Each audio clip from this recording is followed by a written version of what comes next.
Om Swastiastu. Pemirsa, komitmen Gubernur Bali Wayan Koster untuk merayakan seluruh Raina Tumpak di Bali terus diimplementasikan setelah sebelumnya mengeluarkan instruksi terkait perayaan Raina Tumpak Uye dan Tumpak Wayang.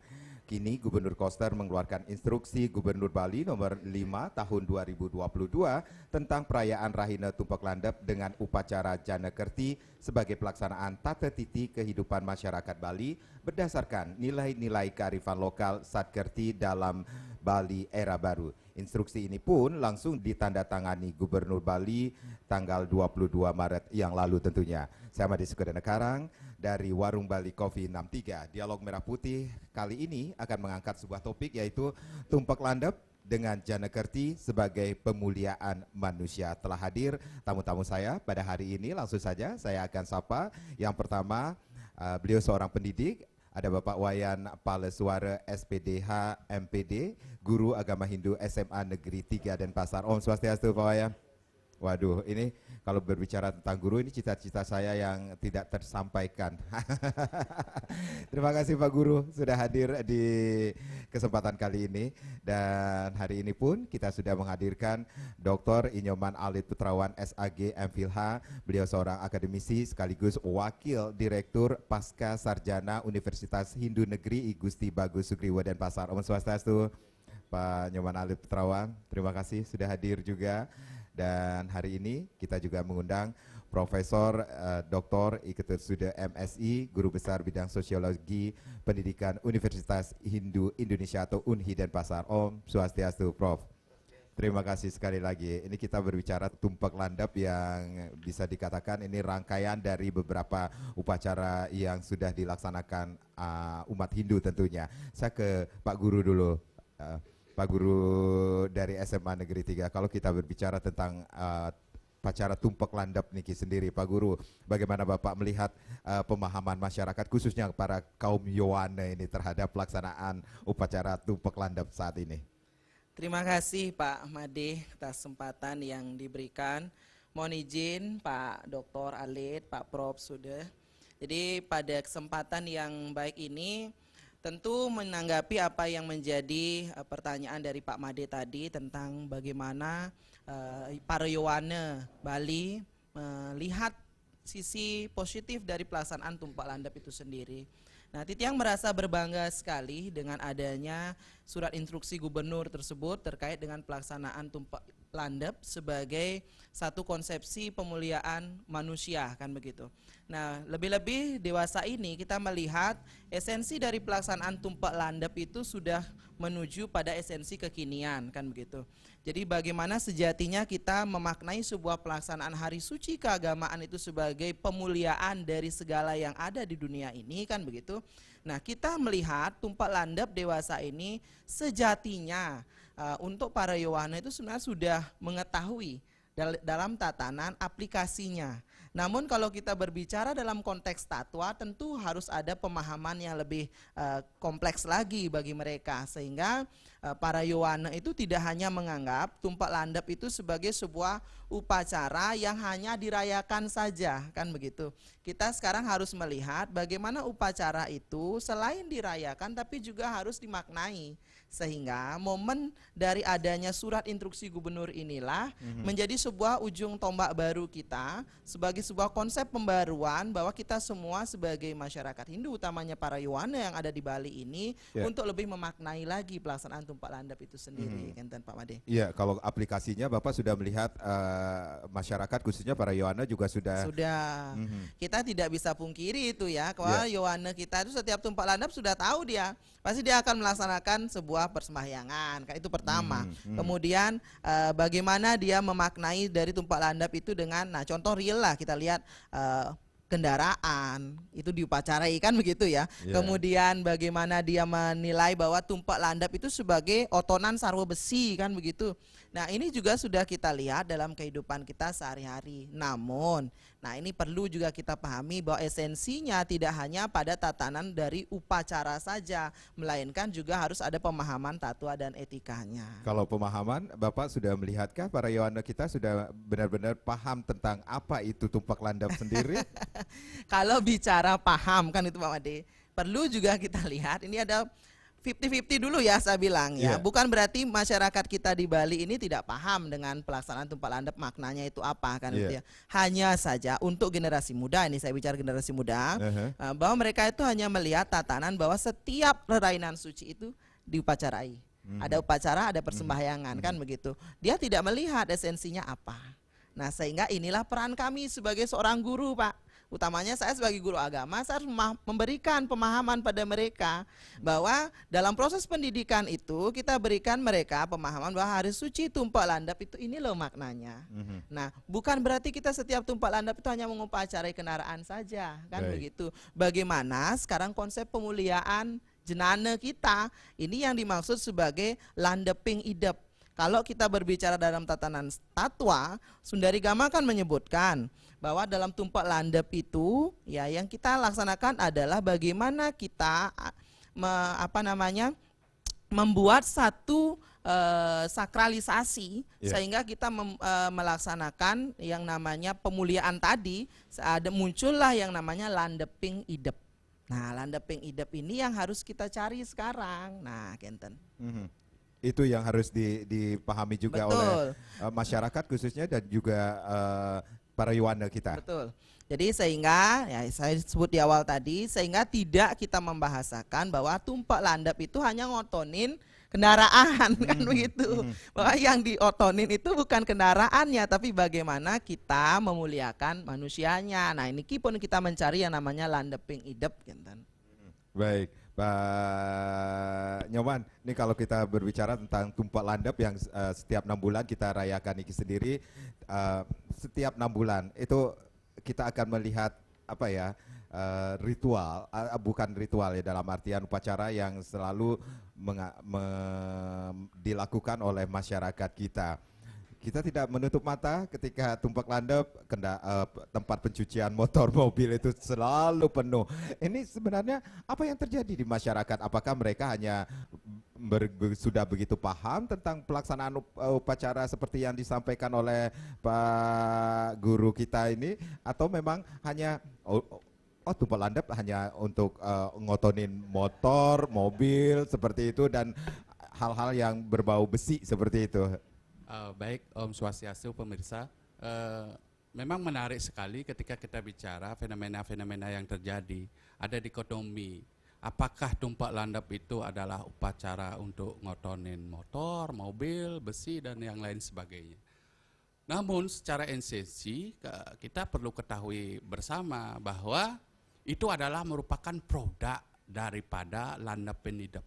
Artinya itu merupakan produk dari pikiran manusia sebenarnya, ya kan? Kalau dulu tidak ada mobil, tidak ada komuter dan lain sebagainya, mungkin diperlambangkan sebagai yang lancip itu, landap itu mungkin keris. Ada bilah keris besinya itu, bilah yang di atas Brahman yang hidup, Wisnu yang hidup, ada Siwan yang hidup kan seperti itu. Tetapi ini merupakan euforia. Banyak masyarakat, apakah itu salah, apakah itu keliru? Saya rasa tidak. Membreakdown, menerjemahkan masyarakat, memberikan pemahaman. Sebenarnya masyarakat itu tahu. Saya yakin masyarakat itu banyak yang tahu. Namun ketika kita flashback ke belakang, orang Bali bilang agama itu adalah gogontuon, nak mulok itu. Iya, kita bisa pahami seperti itu.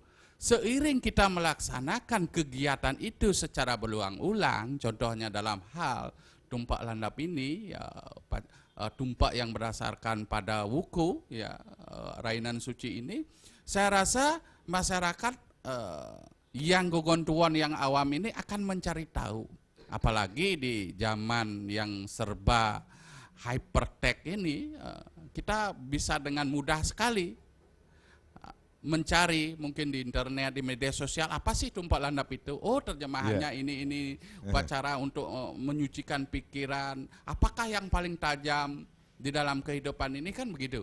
Ya, pikiran itu sendiri. Produk dari pikiran itu ya apa? Ada mobil, ada motor, komputer, besi, alat-alat yang mempermudah daripada kehidupan manusia. Ini adalah suatu yang sangat luar biasa karena umat Hindu di Bali ini saya merasa bangga. Karena ada 6 kalau tidak salah ada 6 tumpak yang semuanya ada rangkaiannya. Masyarakatnya pasti tahu dan mencari tahu dengan dirinya. Ideping idep. Tutur ikang awak ring jatinia. Begitu orang menyatakan bahwa dia tidak ingin keluar-keluar dulunya masyarakat Bali. Dia tahu karena dia melaksanakan. Semua geraknya itu adalah bakti kepada Tuhan itu sendiri. Jangan salahkan masyarakat itu memuja atau mengistilahkan ini ngotonin. Banyak para sulinggi-sulinggi, para pemuka-pemuka kita memberikan penjelasan dan penjernihan apa sih makna tumpak landap ini. Saya yakin pemirsa maupun masyarakat Indo di Bali mengerti tentang makna filosofi, tentang makna yang terkandung di dalam tumpak landap ini. Secara akademik juga inilah yang disebut dengan etnopedagogi. Oke. Ketika kita bicara etnopedagogi, ini adalah nilai-nilai pendidikan berbasis lokal wisdom, kebudayaan lokal yang ada di Bali, karakternya ada di Bali, sosial religiusnya ada di Bali. Saya yakin, seyakin-yakinnya dalam hari ini bahwa sebenarnya masyarakat Bali itu tahu makna dari seluruh rangkaian upacara yang ada di Bali. Cuma mereka tidak mau mengeksposnya karena ada bisa kelawanin dadi. Bisa kelawanin dadi. Iya. Seperti itu yang Oke. harus diketahui juga Iya. ya. Baik, kita rehat sejenak, nanti kita akan lanjutkan lagi bagaimana tumpak landap dengan Jana Kerti sebagai pemuliaan manusia. Pemirsa jangan kemana-mana, Dialog Merah Putih akan kembali, tapi tentunya setelah yang berikut ini. Baik, terima kasih Anda yang baru saja bergabung bersama kami dalam Dialog Merah Putih. Tumpak landap dengan Jana Kerti sebagai pemuliaan manusia masih menjadi topik kita. Saya masih ke Pak Nyoman Alit Putrawan. Pak Nyoman Alit Putrawan, seperti Pak Nyoman tadi sampaikan bahwa harus diketahui apa makna dan filosofi yang terkandung dalam perayaan, setiap perayaan di Bali ini sendiri, termasuk di perayaan tumpak landap ini sendiri. Sebenarnya perlu juga dijelaskan kepada masyarakat sebenarnya apa yang terkandung di atau filosofi yang harus kita ketahui tentang tumpak landap itu sendiri, Pak Nyoman. Oke. Izin Prof. Adik Rambo. Ketika kita bicara tumpak landap, ini adalah rainan suci yang berdasarkan pada wuku yang notabene yang jatuh setiap 210 hari sekali dan atau 6 bulan sekali. Dari tatua-tatua yang saya baca literatur itu, saya rasa penjelasannya umum-umum aja. Ketika kita bicara tumpak landap, tumpak itu dekat, ada yang bilang itu metu, ada yang bilang tonggak, ada yang bilang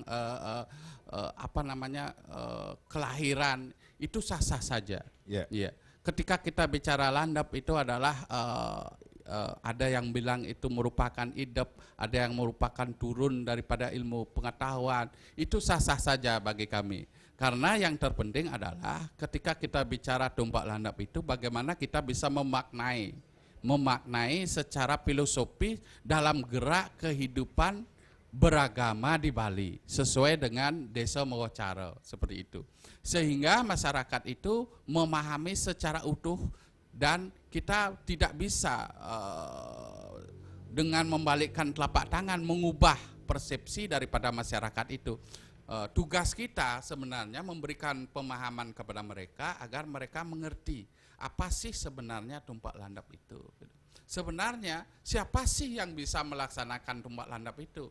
Ya, kalau kita berbicara itu ya manusia Bali pada intinya. Itulah pelaku utamanya. Siapa pelaku yang paling utama adalah manusia. Karena manusia itu sudah dijelaskan di dalam Sarasa Musaya, Sloka 4 itu menyatakan bahwa Hiam hione pratama yone prapya jagat dipate atmanam sayakte tranum karmabi subha laksanai. Menjelma menjadi manusia sungguh sangat utama sebab dia dapat menolong dirinya dari kesengsaraan dengan jalan apa? Dengan jalan berbuat baik atau kebenaran. Ini membuktikan bahwa dengan jalan berbuat baik dan kebenaran inilah bersumbernya pada idap itu, pada pemikiran mawibit saking ikang manah. Karena pikiran manusia inilah yang menyebutkan manusia itu disebut manusia, memanusiakan manusia yang diikat oleh pikiran itu sendiri. Baik. Oleh karena diikat oleh pikiran itu sendiri, maka seyogianya manusia selalu berpikir, berkata, dan berbuat yang benar. Dari mana sumbernya? Dari dalam diri. Dirinya itu di mana? Ya pikiran itu sendiri, kan begitu.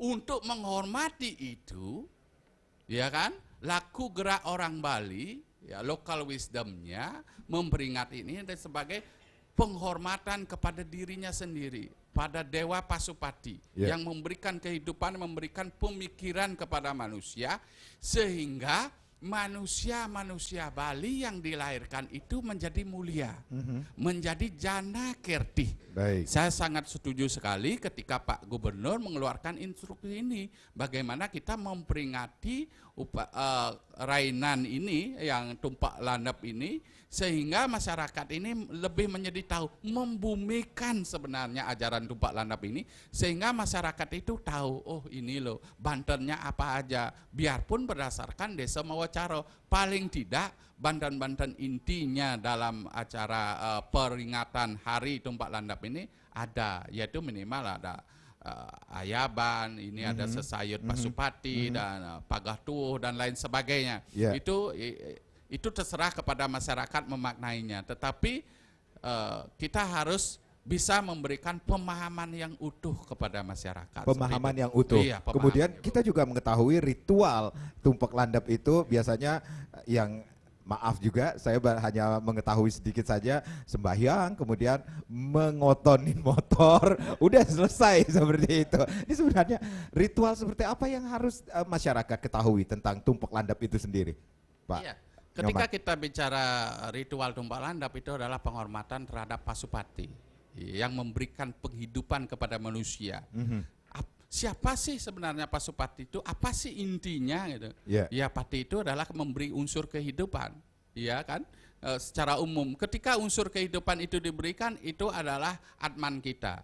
Di dalam atman itu ada jiwa. Di dalam jiwa itu, ketika dia berada di dalam badan manusia itu, ya sudah barang tentu, yaitu merupakan pikiran itu sendiri. Mawiwit ikang manah, kan seperti itu. Ketika manah itu ada, manah itu harus disucikan. Dengan apa? Dengan cara trikaya parisuda, kan seperti itu. Menjauhkan saat ada tayi. Ya, modelnya itu pemuda yang kejam atau sadripu dan lain sebagainya. Dan ketika orang ngotonin motor, ngotorin lain dan lain sebagainya, itu benar menurut pemikiran saya di dalam pikiran mereka, karena pikiran mereka itu sebenarnya adalah persembahan dalam gerak kehidupan masyarakat beragama Hindu di Bali. Nah, inilah gerak kehidupan. Ketika kita natap Banten, natap sesayut Pasupati, pagah tuwuh dan lain sebagainya, itu ayaban, baik itu senistan nyane, mungkin ada tumpang 5, tumpang 7, tumpang sia, tumpang 11, ya terserah, itu sakasidan. Makanya ada konsep genep tanding surut kuang. Nah begitu. Ketika kita ngayap itu semua, apa yang dia, apakah motor yang diayap? Tidak. Tetapi dalam jenananya pengharapan pada motor dan mobil itu.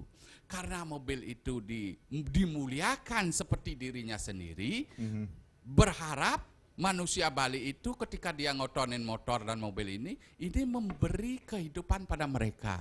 Contoh umpamanya dagang-dagang yang memakai motor bak itu kan dia harus mendoakan motornya juga. Bukan motornya didoakan, tapi pemikirannya yang ada di motor itu agar geraknya dalam mengarungi kehidupan, ya kan, mencari kehidupan di Bali itu dengan jalan berdagang, dengan bantuan mobil atau motor ini. Kalau dia tidak ada kesamaan frekuensi dengan kendaraannya kan tidak bisa. Ibarat kita Tuhan dengan dewa-dewa dengan wahananya, kan seperti Wisnu dengan garudanya, Siwa dengan nandininya. Kalau tidak ada kesamaan gerak dalam pemikiran mereka kan bisa orang Bali bilang nganginang sih, ngauhang sih, seperti itu. Itulah sebenarnya nilai-nilai filosofi yang harus dipahami. Jangan melihat secara kasat mata, tetapi secara filosofi. Baik, itu, Pak. baik, Prof. Ini di awal saya sempat mengatakan ini Gubernur Bali pun sudah mengeluarkan instruksi Gubernur Bali nomor 5 tahun 2022 tentang perayaan Raihna Tumpak Landap dengan upacara Jana Kerti. Profesor melihat ini apa latar belakang sehingga atau pertimbangan akhirnya instruksi ini dikeluarkan oleh Bapak Gubernur, seperti kata Pak Nyoman tadi, ini ini mendapatkan apresiasi juga, membumikan Raina Tumpak Landep ini sendiri. Prof. Baik, terima kasih Pak Madekarang. Om Swastiastu. Saya sangat berbahagia sebenarnya ya pada hari ini karena saya ditemukan dengan orang-orang yang hebat dalam bidang tato agama ya. Yang sesungguhnya basic saya ini bukan orang agama, Pak Madekarang ya. Yeah. Saya orang pendidikan, pure orang pendidikan. Tentu dengan diskusi ini menambah cakrawala berpikir saya dalam konteks keagamaan. Oleh karena itu sekali lagi saya mau mengatakan puji syukur dan angayu bahagia karena saya ditemukan dengan orang-orang hebat. Tadi saya kira sudah banyak dibahas oleh Pak Nyoman dan juga Pak Wayan ya, terkait dengan makna filosofis dari pelaksanaan Tumpak Landep, terutama dikaitkan dengan kebijakan gubernur yang mengeluarkan instruksi nomor 05 2022 gitu ya kira-kira. Nah sekarang muncul pertanyaan, apa sih kira-kira yang melatar belakangi kebijakan gubernur sehingga mencetuskan ide seperti itu. Sebenarnya kalau kita coba melihat makna dari perayaan hari-hari suci keagamaan di Bali itu kan bisa dilihat dari berbagai perspektif ya. Kalau dari segi taktuanya mungkin itu sudah sangat jelas dikatakan oleh dua rekan saya tadi. Kemudian melihat dari aspek pelaksanaan ritual ini terutama menyangkut aspek edukasinya. Karena saya orang pendidikan tentu sudut pandang saya akan melihat dari situ. Gitu ya. Nah kemudian kenapa gubernur lalu kemudian mengeluarkan instruksi ini padahal sesungguhnya nilai-nilainya sudah cukup familiar di kalangan masyarakat. Nah tentu ada sesuatu yang notabene tidak nyambung dengan apa yang diharapkan secara praksis oleh gubernur. Sehingga muncul gagasan ide untuk coba saya terjemahkan ini implementasikan dalam bentuk instruksi gubernur. Yeah. Gitu ya. Nah oleh karena itu saya kira kalau berbicara pada tataran latar belakang, apa yang latar belakangnya tentu ada sedikit kesenjangan antara teks ideal dengan teks sosial. Saya melihat itu ya. Sehingga kenapa gubernur mengeluarkan itu kalau tidak ada persoalan-persoalan yang kira-kira perlu dipecahkan secara tatwa, secara edukasi, secara filsafat dan lain sebagainya, gitu ya. Nah kemudian saya justru melihat ada semacam ketimpangan. Berkembangnya era globalisasi, teknologi, lalu modernisasi itu tentu tidak bisa dipungkiri terjadinya pergeseran-pergeseran nilai, termasuk di dalamnya pergeseran nilai-nilai agama. Baik. Karena saya meminjam gagasannya Griffin itu, pergeseran yang terjadi tidak sebatas pada persoalan-persoalan budaya, persoalan-persoalan ekonomi, tetapi juga termasuk pada tataran spiritualitas masyarakat mulai bergeser dari ritual tradisional ke ritual modern. Ciri-cirinya apa? Yeah. Di dalam ritual modern, kalau kita kembali meminjam istilahnya Griffin, di situ dikatakan dalam ritual modern atau spiritualisme modern masyarakat itu dari sikap komunal, dari sikap sosial itu bergeser ke individual. Lalu kemudian yang saya maksud pergeseran dari sikap sosial ke individual, kalau orang dulu kan mementingkan kebersamaan. Sekarang justru kecenderungannya pada individu.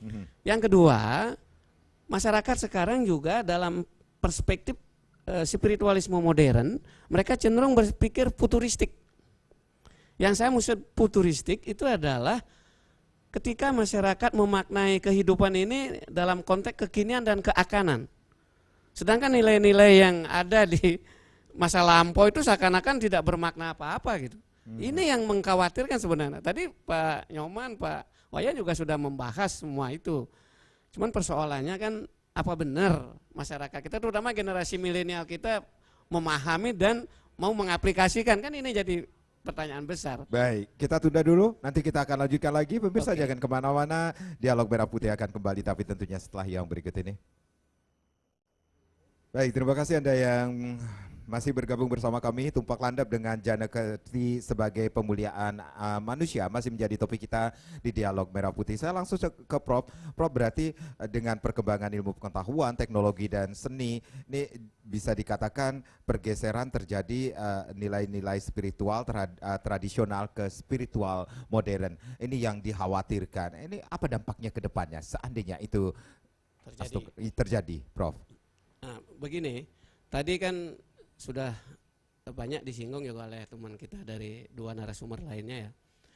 Lalu yang mengkhawatirkan, menurut pikiran saya ya, yang mengkhawatirkan ketika anak-anak muda kita, generasi penerus bangsa kita ini, lalu di dalam memaknai berbagai nilai kearifan lokal, berbagai nilai-nilai agama itu terjebak pada hal-hal yang bersifat pragmatis. Itu jadi ketika mereka melihat upacara itu sebagai sesuatu yang fraksis, tentu penekanannya adalah pada sistem ritual yang bersifat rutinitas. Jadi yang penting saya sudah menjalankan, apapun maknanya saya tidak mau tahu gitu. Karena pragmatisme ini menurut John Dewey itu kan hal-hal yang menekankan pada hal-hal yang bersifat praktis. Dan ukuran keberhasilan dalam konteks filsafat pragmatisme itu kan keberhasilan dalam mengumpulkan finansial dalam bentuk uang. Yang penting saya punya uang, saya bisa beli Banten, apapun maknanya ya saya kira sudah ada ahlinya. Ya jangan-jangan nanti teman-teman yang hanya kuliah di Unhi, hanya kuliah di UHN yang diharapkan untuk mendalami bidang itu. Padahal ini kan sesungguhnya merupakan tanggung jawab kita bersama, generasi muda bersama. Kalau generasi kita mau kuliah ke Unhi, ke UHN, saya tidak meragukan sedikit pun karena di sana pasti diberikan bekal-bekal filsafat agama, dari segi etikanya, dari segi ritualnya itu pasti diberikan gitu. Cuman persoalannya kan dari sekian generasi muda berapa sih yang mau datang ke Unhi untuk menuntut ilmu, yang mau datang ke UHN, kan ini menjadi dilema bagi generasi tua. Itu Pak Made kira-kira. Baik, saya ke Pak Nyoman Alit. Pak Nyoman, berarti secara teknis pelaksanaan upacara tumpak landap ini sendiri ada sumber-sumber sastra Hindu yang menguraikannya? Ada, tadi sudah dikatakan di Sundari Gamo, perihal Bantennya ada di Kusumodewo dan lain sebagainya. Banyak sekali lontar-lontar yang memuat tentang ajaran-ajaran, nilai-nilai filosofis dari rangkaian upacara keagamaan di Bali. Salah satunya adalah tumpak landap itu sendiri. Tergantung bagaimana kita mengambil tingkatan upacaranya. Karena di dalam sastra itu ya ada, kita ketahui bersama ada 3 tingkatan. Dari 3 tingkatan itu Nista Madya Utama dipilah menjadi Nistaning Nista, Nistaning Madya, Nistaning Utama, kan seperti itu. Ya. Jadi ada pengaruhnya nggak sih Pak dengan pelaksanaan besar kecilnya upacara tumpak landap yang dilaksanakan nantinya? Saya kira itu tidak ada. Karena kita bicara nilai filosofis tumpak landapnya. Semakin besar upacaranya, apakah sudah ada survei yang membuktikan semakin besar upacaranya Tuhan-Tuhan dan dewa-dewa itu merasa senang? Kan tidak ada. Yang merasa senang dan itu semua kan kembali kepada kita, manusia padanya, manusia yang ada di bumi ini merasa senang dia, ya sudah dia merasa damai, tenang seperti itu. Kalaupun tidak bisa ya, kalau kita bicara inti Banten itu kan ya inti dari Banten diindi-indikan lagi ya adalah air itu sendiri, air sumber kehidupan itu. Semakin besar Bantennya, kalau tidak punya yang besar bisa yang kecil, kalau tidak besar yang kecil lebih dikecilkan lagi, kalau tidak ada punya boleh pejati, kalau tidak ada boleh cenang sebet sari, yensingnya angwang anggo apa ya istilahnya puspan palam toyam, kalau tidak ada ya toyo, kalau enggak ya cukup nyakupang karo kalih nunasi cering sangyang widiwaso, kan begitu dia. Tetapi kalau kita memaknai landap itu lancip dalam pikiran, karena tidak bisa diikat oleh apapun, ya kan? Hanya bisa dikendalikan. Cara mengendalikan pikiran itu dengan ya Trikaya Parisuda itu, bagaimana kita berjalan yang berpikir, berbuat dan berkata yang baik dan benar. Ketika dirangkaikan dengan upacara tumpah landap, inilah momentum kita menajamkan pikiran kita untuk ke hal-hal yang positif sehingga manusia itu menjadi mulia dengan jalan melaksanakan rainan suci tumpah landap ini menuju jana kertih, manusia yang utama, manusia yang disucikan. Gitu. Jadi bisa dikatakan jana kerti sebagai salah satu nilai adiluhung dari satkerti ini sendiri untuk menyucikan, kemudian memuliakan manusia, ini perlu dilaksanakan. Iya, karena pelaku subjek dan objek itu adalah manusia itu sendiri. Ya, dari mana memuliakan itu? Ya dari jana kerti. Dari manusia yang dulu dimuliakan dirinya, dihormati dirinya. Tahu dia dengan dirinya bahwa dia adalah manusia, ya kan? Kalau orang Bali bilang manusia itu manut dengan sesano, bukan jelemo, jelimelah, seperti itu. Jadilah manusia yang seutuhnya, manusia yang dimuliakan. Setelah itu baru kita ke wana kerti, jagat kerti, samudra kerti, danu kerti, dan kerti-kerti yang lainnya menuju 6 sad kerti itu, seperti itu. Jadi seperti kata Prof tadi, ini ada dasar-dasar yang akhirnya Pak Gubernur Bali, Pak Wayan Koster mengeluarkan instruksi Gubernur 05/2022 ini sendiri. Bapak melihat? Iya, saya kira dengan keluarnya instruksi ini tentang tumpah landap dari Pak Gubernur ini ingin menekankan, ingin mengembalikan rohnya, ingin memberikan pemahaman secara konseptual. Apa sih yang harus dilakukan ketika ada rainan suci dari tumpah landap ini? Selain tumpah-tumpah yang lain, penekanannya pada tumpah landap ini adalah bagaimana menurut sastranya, sudah jelas di dalam instruksi gubernur itu, bantatnya bagaimana, di tingkatannya bagaimana, dan apa yang harus dilakukan. Nah, ini sudah jelas, saya sangat apresiasi sekali, karena gubernur ini match jadinya apa namanya, nangon sat kertih loko Bali. Kalau loko Bali, bumi Balinya dibangun, harus manusianya yang dibangun, jana kertinya. Kalau manusia yang dibangun memulai dari mana? Dari penajaman pikirannya. Penajaman pikiran ini dibangun untuk apa? Untuk mengutamakan manusia itu.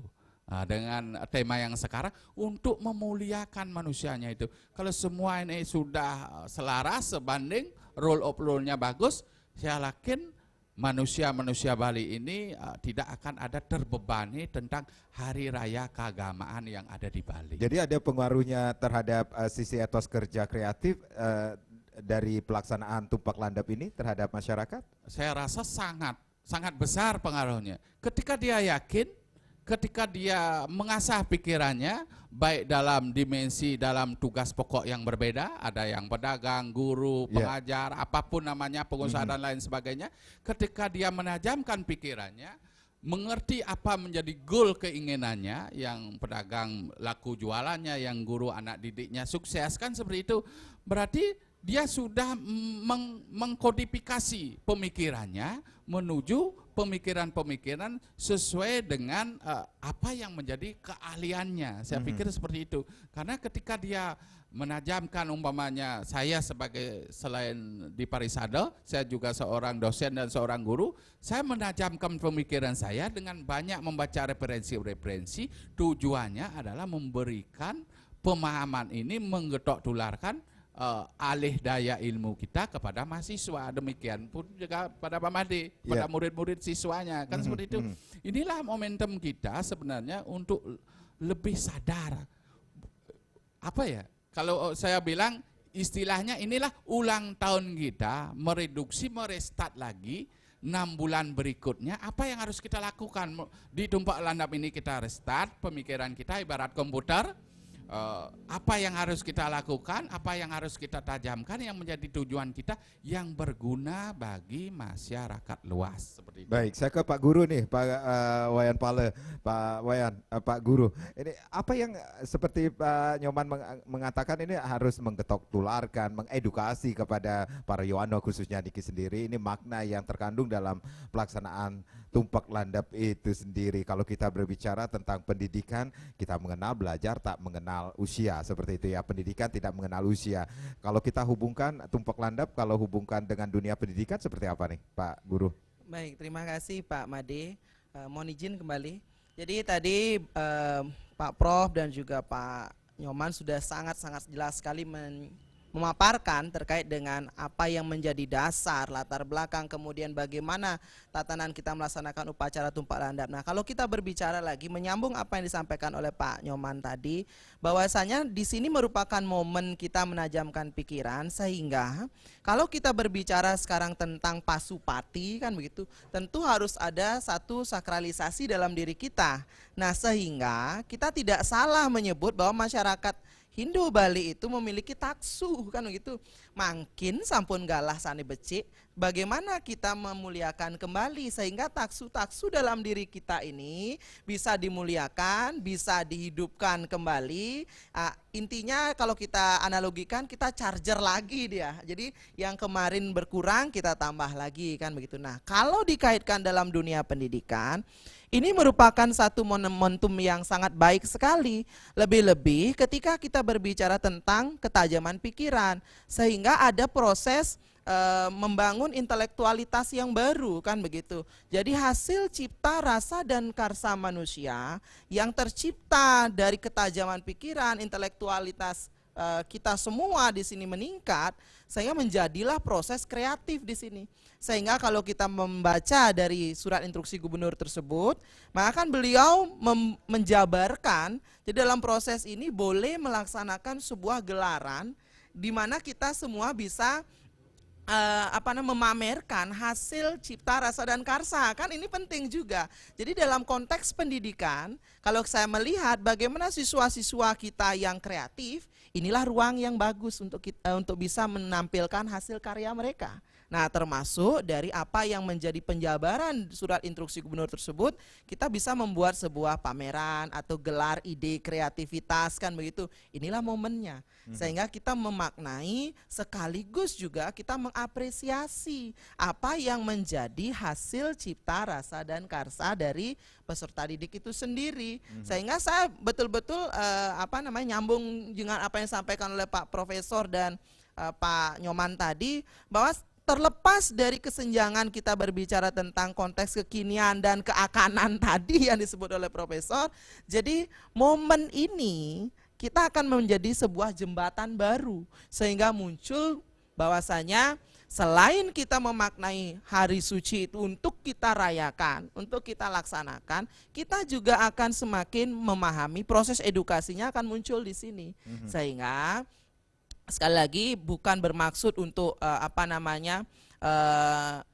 tidak merelevansikan dalam kehidupan kita yang terdahulu dengan yang sekarang, namun konteks kehidupan kita sekarang ini kan lebih banyak pada bagaimana kemajuan ilmu pengetahuan dan teknologi. Nah, ini merupakan bentuk juga dari ketajaman pikiran kita. Sehingga proses pendidikan yang tidak akan mengenal usia itu benar terjadi, Pak Made. Siapapun dia bisa melanjutkan proses pendidikan, bisa menjalankan aktivitas-aktivitas edukasinya dalam bentuk apapun dan dalam profesi apapun.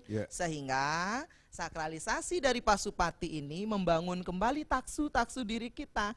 Nyambung dengan apa yang disampaikan Pak Nyoman tadi. Kalau sebagai guru, dalam momen ini kembali kita Pasupati. Sehingga siswa kita, begitu melihat gurunya bukan hanya sekedar takut untuk dimarahkan begitu, tapi dia tertarik, guru ini punya wibawa loh ketika diajar. Kemudian ketika seorang dosen mengikuti prosesi Tumpak Landap ini, kembali lagi mengisi diri dengan membaca literatur, kemudian aktivitas bersosialisasi di masyarakat, ini merupakan satu momen yang baik. Sehingga ketajaman pikiran, proses dari membangun intelektualitas itu relevan dia dengan pelaksanaan Tumpak Landap ini. Baik, Bapak-Bapak, kita rehat kembali, nanti kita akan lanjutkan lagi. Pemirsa jangan kemana-mana, Dialog Merah Putih akan kembali sesaat lagi. Ya, tumpak landap dengan jana kerti sebagai pemuliaan manusia masih menjadi topik kita di dialog merah putih hari ini tentunya. Prof, kalau kita berbicara tentang jana kerti ini sendiri, berarti ada hubungannya antara tumpak landap dengan jana kerti seperti Prof sudah sampaikan juga, dan kita juga sudah mengetahui instruksi Gubernur 05 2022 pun sudah ditandatangani oleh Gubernur Bapak Wayan Koster ini sendiri, Prof.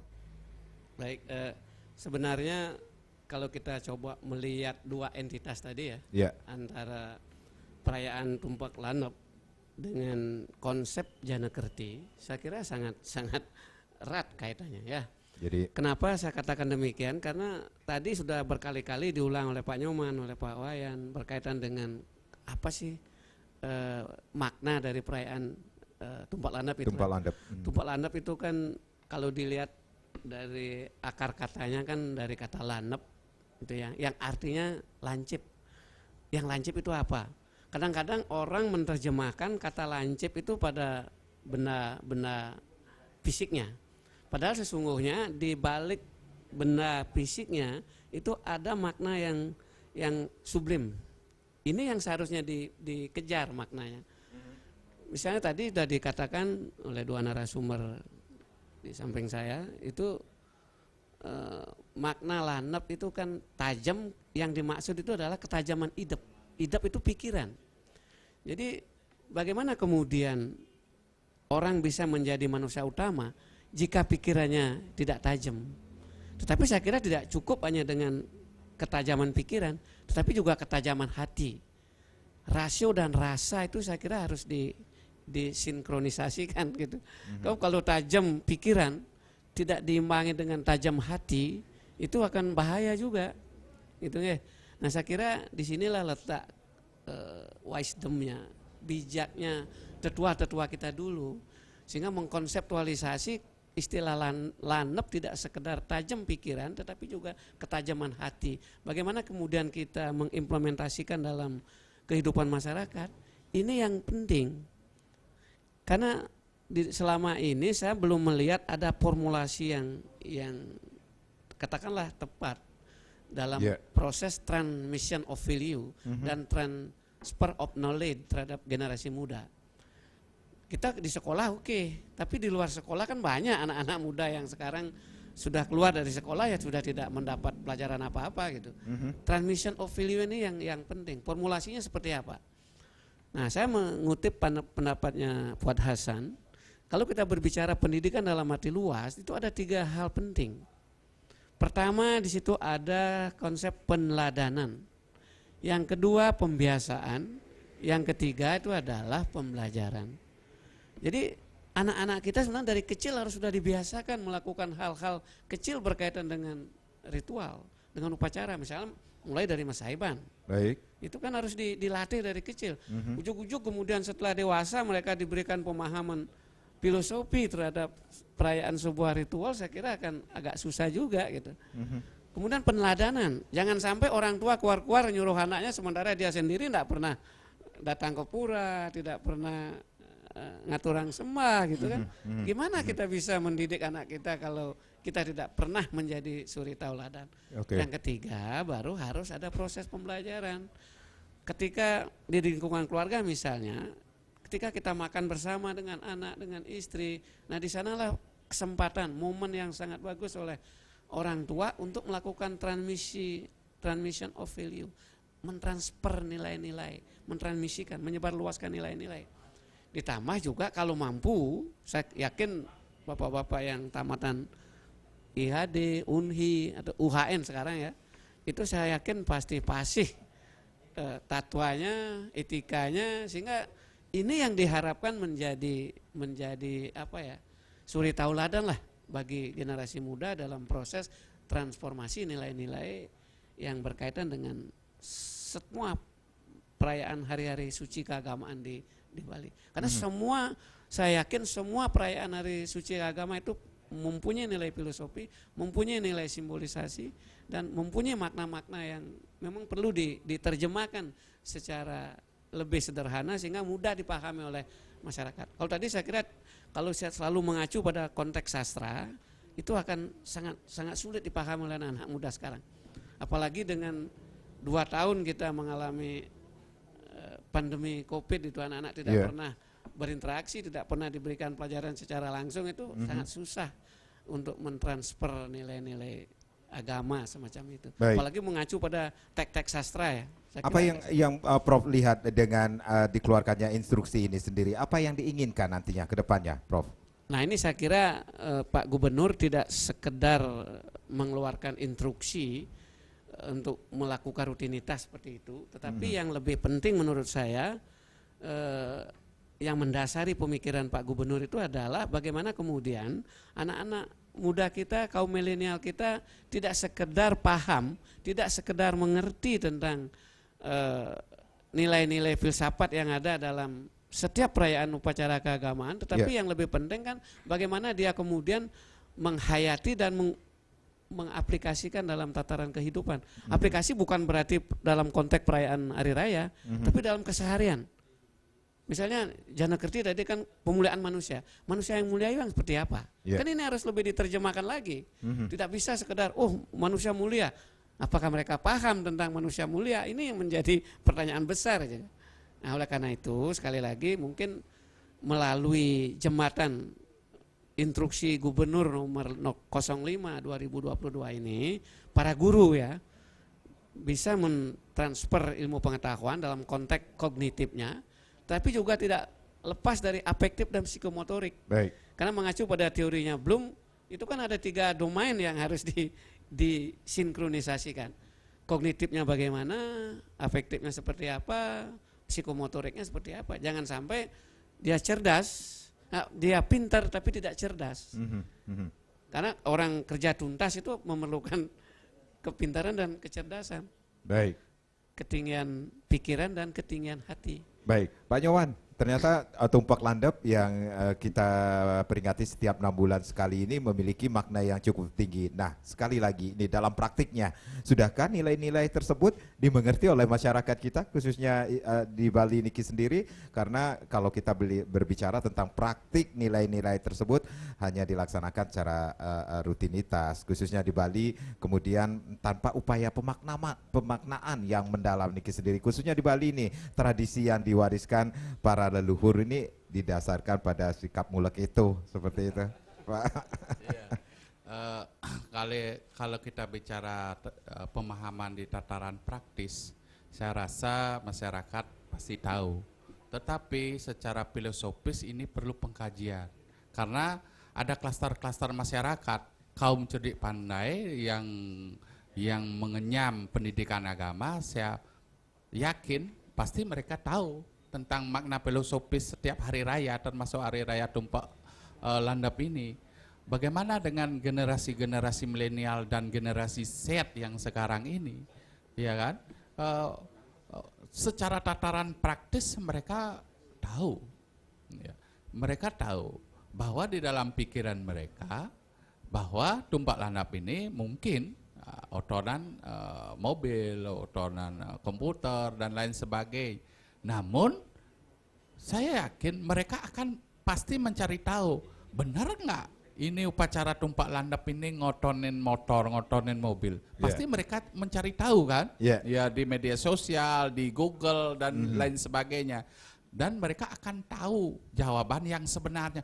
Oh, sebenarnya tumpak landap ini adalah upacara menghormati pikiran dengan cara penajaman pikiran secara filosofis.